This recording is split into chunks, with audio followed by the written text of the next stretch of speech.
Hey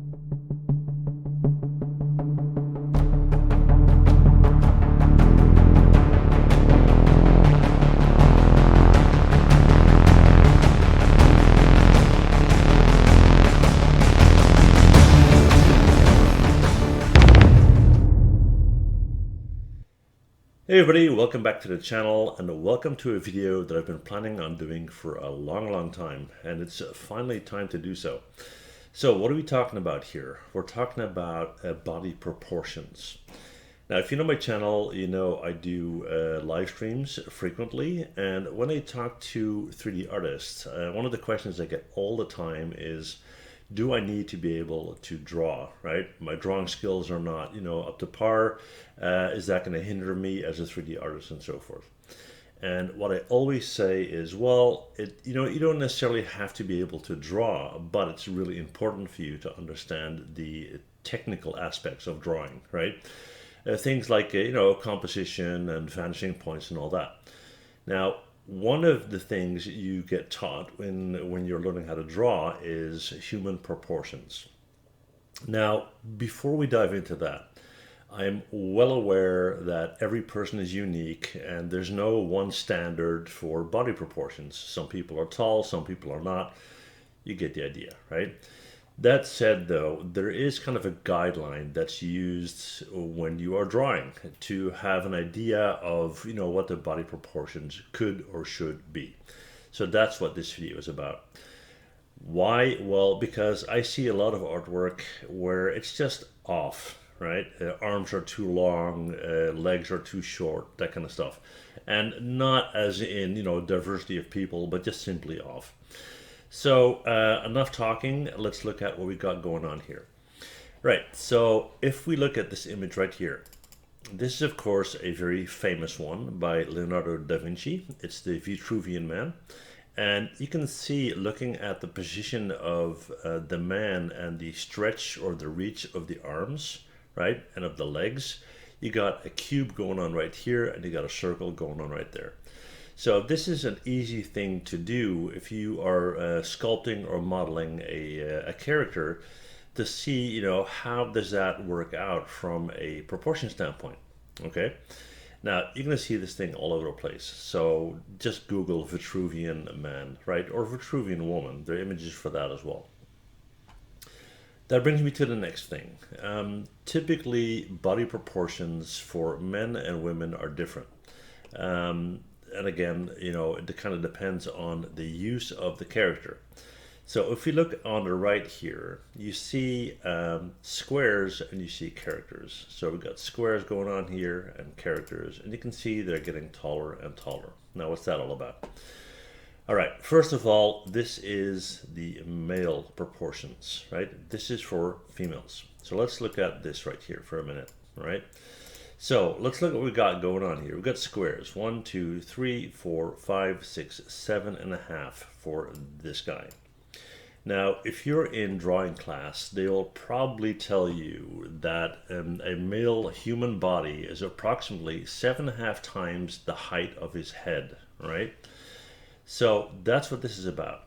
So this is representation of 7.5. This is, I would say, if you're not in a drawing class and you're more in a sculpting class, probably they would go with 8. As soon as you get higher than 8, this would be more like an ideal setting.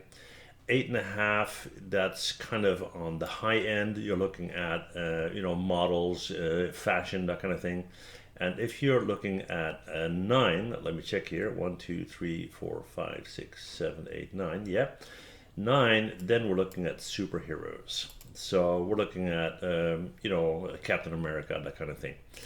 So depending on the style you're going for with your model, you can keep this in mind. Are you working on a superhero? Are you working on an average person? And so forth and so on. Yeah? Typically, when we look at females, they are approximately, I would say, a half of a head size less tall or shorter, whatever you want to call that. But more importantly, and you can find all that stuff online easily, just type in body proportions. But more importantly, what this is about is the position of, for example, the hands. Are the hands too low compared to the hips? the location of the nipples, both male and female, right? The proportion of the head, for example, based on age of the model. If you look at this right here, for example, here is the progression from a baby, a newborn baby, up to an adult. And what you see is when a baby is born, the head is very large compared to the rest of the body, right? So in this case, a newborn baby is approximately 4 times the size of the head. So you got 1, you got 2, you got 3, and you got 4. As you get older, so a 2-year-old baby, then suddenly it's about 5 times the head. So it's not based on circles, it's based on the head size. Now, the head obviously grows, but the rest of the body grows faster than that. And once you reach adulthood, here they go with 8, but like I said, it's 7.5 to 8.5 or 9, depending on the use. You see that it changes as well. So that said, a newborn baby is not 4 times the size of an adult head, right? You work on the proportions of the head, and from there you determine the size of the body. That's how that works, okay? And you can use circles as a representation, like is done here. And here you can see that you can not only use these circles to determine the height, right, which is in this case 8, but you can also use the circles to determine the how wide the shoulders should be. The hips, here you see it's tilted, so it's a bit smaller than that, so you get that waistline. It tells you a little bit about the height of the nipple line, which is right here, as you can see, the bottom of these 2 circles, position of the elbow, fingertips, knees, and so forth, yeah? So yeah, that's something that I think is really important. I don't want to go on and on about stuff that you can find online easily because, like I said, this is all over the place, just so you know how this works, right?